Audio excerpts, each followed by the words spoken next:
अस्सलाम वालेकुम। ऑस्ट्रेलिया ने अपना जो माइग्रेशन प्लानिंग लेवल है फॉर द ईयर 25 टू 2026 ये अनाउंस हो गया है।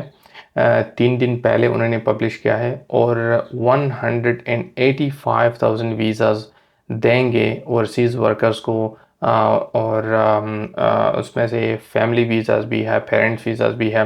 लेकिन टोटल जो वीज़ाज़ ऑस्ट्रेलिया देगा वो होगा 1,85,000। ये एक बहुत ही गुड न्यूज़ है क्योंकि ये जो वीज़ाज़ है ये है सेम एज़ लास्ट ईयर। जितने भी लास्ट ईयर का जितना कोटा था वो इस साल का भी है, तो कुछ भी चेंज नहीं हुआ। इन लोगों ने प्रोटेस्ट भी किए, एंटी इमिग्रेशन रैलीज निकाली, लेकिन उससे कुछ फ़र्क नहीं पड़ा। ऑस्ट्रेलिया के जो लीडर्स है, जो प्राइम मिनिस्टर्स है, उनको पता है कि ऑस्ट्रेलिया के लिए बेस्ट क्या है। और ये जो कंट्री है ये इमिग्रेंट्स ने बनाई है। इधर जो ओरिजिनल लोग हैं वो है एबोरिजिनल, बाकी के जो लोग हैं वो कहीं ना कहीं से आए हुए हैं। ठीक है, कुछ पहले आए कुछ बाद में आए, लेकिन this country has been built by the immigrants. ठीक है।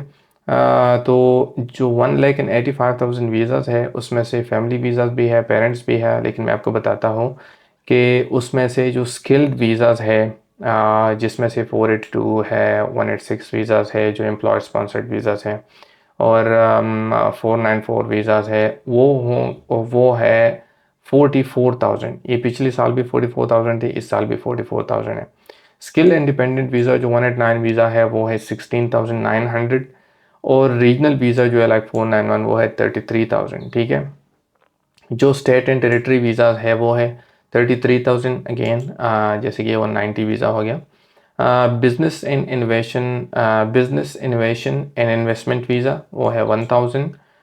Talent and innovation 4,300 talent and innovation visas है। टैलेंट इनोवेशन वीज़ाज़ में आपका 858 वीज़ा भी आता है, और ये एक बहुत ही ज़बरदस्त स्ट्रीम है। अगर आपने पीएचडी किया है, आप का कोई रिसर्च पब्लिकेशन है या आपका कोई नेशनल रिकग्निशन है, तो इसके लिए आईएलटीएस भी जस्ट 4.5 चाहिए। आपको स्किल असेसमेंट की भी ज़रूरत नहीं है, आप सीधा ईओआई डाल सकते हो और आपको ये वीज़ा मिल सकते हैं। और सबसे जो बड़ा बेनिफिट है इस वीज़ा का है कि आप एज रिस्ट्रिक्शन नहीं है इसमें। एज आपको कंसेशन मिलती है अप टू 55 ईयर्स। इस पे मैंने एक वीडियो भी बनाई है यूट्यूब पे, आप जाके वो वीडियो आप देख सकते हो। स्टेप बाय स्टेप मैंने इसमें एक्सप्लेन किया है कि आप वीज़ा कैसे अप्लाई कर सकते हो, एलिजिबिलिटी क्राइटेरिया उसका क्या है। और जो स्किल टोटल वीज़ाज़ है वो है 1,32,200, और फैमिली वीज़ाज़ है 40,500। उसमें से पेरेंट्स वीज़ा है 8,500, चाइल्ड वीज़ा 3,000, और फैमिली टोटल वीज़ा 52,500 है। जो टोटल वीज़ाज़ है जैसे मैंने बताया वो है 1,85,000 सिर्फ इस फाइनेंशियल ईयर के लिए। 25 टू 26 का जो फाइनेंशियल ईयर है वो उसके लिए है। तो ये एक ज़बरदस्त न्यूज़ है ऑस्ट्रेलिया से। तो अगर आप ऑस्ट्रेलिया में आना चाहते हो और ऑस्ट्रेलिया का पीआर लेना चाहते हो, चाहे आप ऑस्ट्रेलिया के अंदर हो या आप ऑफशोर हो, ऑस्ट्रेलिया के बाहर हो, कोई भी आपकी कंट्री है, आप ख़ुद को प्रिपेयर करें। सबसे पहले आप अपना स्किल असेसमेंट कराएं, और उसके बाद अपना जो इंग्लिश टेस्ट अगर असेसमेंट के लिए चाहिए तो सबसे पहले वो करें, फिर असेसमेंट करें। अगर असेसमेंट के लिए नहीं चाहिए तो असेसमेंट करें और फिर बाद में भी आप इंग्लिश का टेस्ट दे सकते हो। लेकिन अगर आपके स्कोर अच्छे हैं, इंग्लिश के स्कोर अगर आपके अच्छे हैं, और या आपका एक्सपीरियंस अच्छा है, जितने भी पॉइंट्स आपके ज़्यादा होंगे तो उतने आपके चांसेस इनविटेशन के बहुत ज़्यादा होंगे। जो स्किल टोटल वीज़ाज़ है 1,32,200 बहुत ही अच्छा फिगर है। उसमें बहुत से आपको इंशाल्लाह चांसेस मिलेंगे इनविटेशंस के, लेकिन आपके पॉइंट्स अच्छे होने चाहिए, क्योंकि कंपटीशन है एंड पॉइंट बेस्ड सिस्टम है। तो आपके पॉइंट्स अगर अच्छे हैं तो आपको इनविटेशन के चांसेस बहुत ज़्यादा होंगे। जो टोटल इनविटेशंस ऑस्ट्रेलिया ने दी है फॉर द 189 वीज़ा वो है 6,887। बल्कि जो टोटल इनविटेशंस है सिर्फ 189 वीज़ा के लिए, जो टोटल वीज़ाज़ है वो है 16,900। तो इसका मतलब यह है कि अब भी 10,000 प्लस वीज़ाज़ बाकी है, तो एक या दो राउंड और भी हो सकते हैं। तो अगर आपकी एलिजिबिलिटी है 189 के लिए तो आप बेशक उसके लिए अपने आप को प्रिपेयर करें और आप यूआई अपना डाल लें। अगर आपको कोई हेल्प चाहिए तो आप हमें कांटेक्ट कर सकते हो और हम इंशाल्लाह आपको गाइड करेंगे।